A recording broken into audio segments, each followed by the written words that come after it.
တင် green card တက်တန်ကုန်ခံနေပေါ့နော်ကိုဘကကြိုတင် renew ကိုတက်တန်တုံမှုမလုပ်ခဲ့ရင်တင်ရနေထိုင်ခွင့်ကိုထိခိုက်နိုင်လားလူတော်တော်များများကတင်ရ green card ကုန်သွားရင်အရက်30ရှောက်လာတစ်နှစ်အတွင်းမှာတက်တန်ပေါ့နော် renew မလုပ်ဘူးဆိုလို့ရှိရင်တင် green card သိမ်းနိုင်တယ်ဒါမှမဟုတ်ရင်တင်ရနေထိုင်ခွင့်ပျောက်သွားမယ်လို့ထင်ကြတယ်ပုံမှန်10နှစ်ခန့် green card ဒီနေထိုင်ခွင့်ကပ်ပေါ့နော်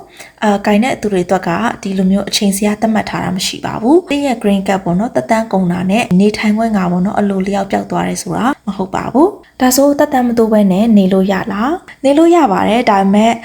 မနေသင့်ဘူးပေါ့နော်။ဘာကြောင့်လဲဆိုတော့တင်ရဲ့ green card အကယ်လို့ပေါ့နော်တက်တန်ကုန်သွားတယ်ဆိုလို့ရှိရင်တင်က